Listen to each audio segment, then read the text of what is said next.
So I'll be covering OCT in pathological myopia, which is extremely important. And let us see how OCT gives us more insight into this complex condition.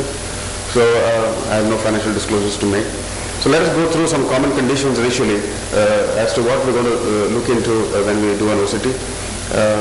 This is one patient who is having a little bit of choroidal atrophy at the macula, which is pretty common, and a large temporal crescent. So this is a posterior staphyloid of the temporal crescent.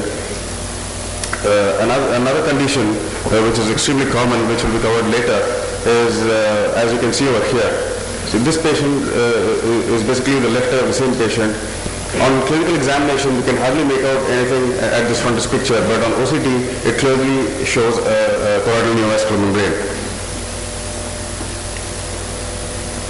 This is another patient who is having extensive choroidal atrophy at the macula, and on OCT, as you can see over here, because the RPE is atrophied over here, more light passes through this area, and you're seeing this scattering.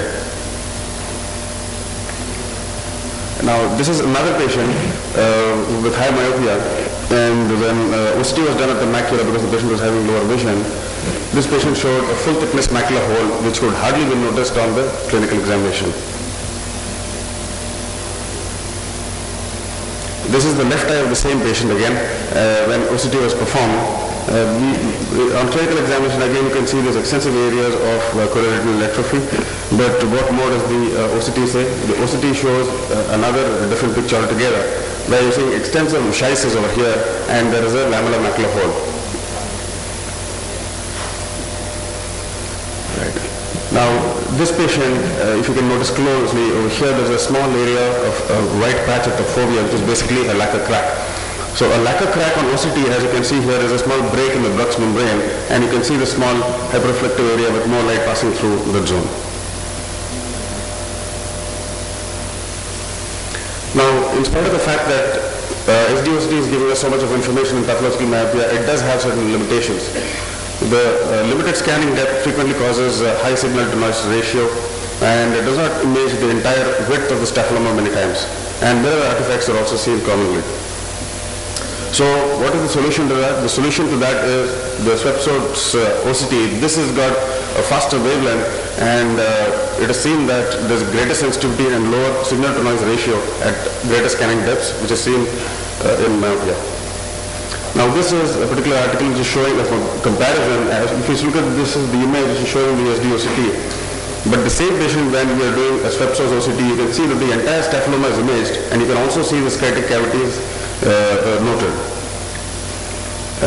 This is another patient where the SD-OCT is showing us this area, which is, we don't know whether it's a detachment or schisis, but on the SS-OCT we know that there is definite schisis over here, and also over here there is an ILM which is separated from the rest of the retina. So all these findings help us manage the patients as to how to plan surgery. So again, another image which is showing us the entire extent of the staphyloma on Swepso's as compared to the spectral domain. So the anatomical changes of myopic fovea are more clearly seen on the SS-OCT than the SD-OCT, and we're also seeing these bridging elements there. And it's also important to know that in pathological myopia we need to visualize the vitreous also, because you can have vitreous schisis in these patients. So especially with patients like fovea schisis, as we saw earlier, patient can have a multi-layered complex. That is, the patient can have sciatic, vitreous, epiretinal membranes, ILM detachment. So all these are important surgically when we plan as to which layer to peel and how and when.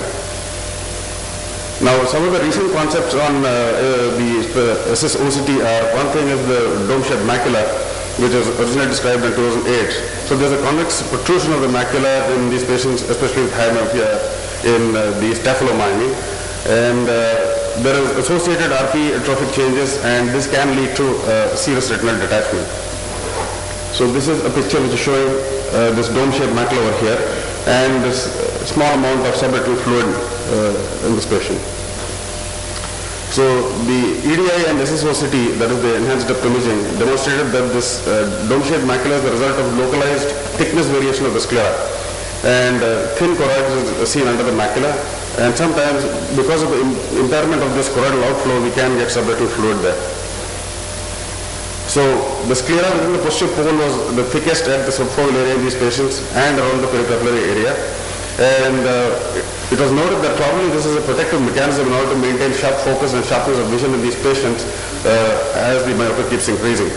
And the choroidal and scleral thickness with the staphylomas was significantly thinner without the posterior staphylomas. The next entity is the tilted disc syndrome, which is also very commonly seen. This is usually associated with good prognosis unless and until the macula gets involved. So what are the macular complications in these patients? So one is choroidal degenerative changes, choroidal neovascular membrane, and even they have seen some sort of association with a PCV or a polyp. And third is the serous retinal detachment, which I just showed you earlier. So the staphylomas, when it is associated in patients with tilted disc syndrome, it is often inferior to that tilted disc, and the superior edge of the staphylomas sometimes can involve the macula and have some serous fluid in it. Like we see in this patient, where you see this tilted disc over here, and you see that the staphylomas is inferior to that, and at the superior border of that you are seeing some amount of this subretinal fluid. The third entity which has been described recently is this intrachoroidal cavitation. This is yellowish orange lesion which was inferior to the optic nerve initially to begin with when they have detected, and some studies have shown that this sort of intrachoroidal cavitation can be noted at the macula as well.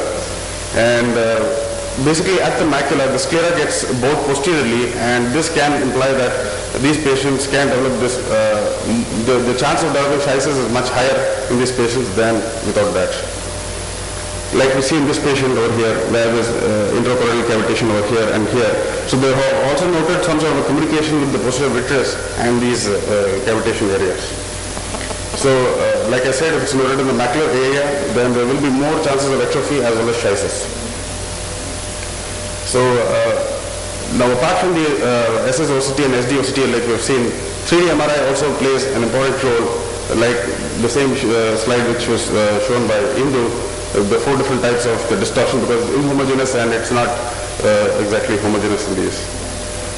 So, this is an actual image of the 3D MRI showing the posterior staphylomas, as you can see in this area next to the optic nerve head. So just to summarize, now what are we looking at in the OCT and pathological myopia? Certain common features are like temporal crescent, choroidal atrophy, choroidal neovascular membrane, posterior staphylomas, lacquer cracks, full thickness macular holes, foveal phthisis. This can be with or without lamellar hole. Some of the recent concepts are the dome-shaped macula, intrachoroidal cavitation, tilted disc syndrome. But we also need to keep in mind that various combinations of all these features are commonly seen. So in conclusion, the SDOCT is a must for all pathological myopes, as fundus pictures can be misleading, especially when you have patients with unexplained vision loss with myopia. The SPECT-OCT shows better detail in large axial lens with lesser signal-to-noise ratio.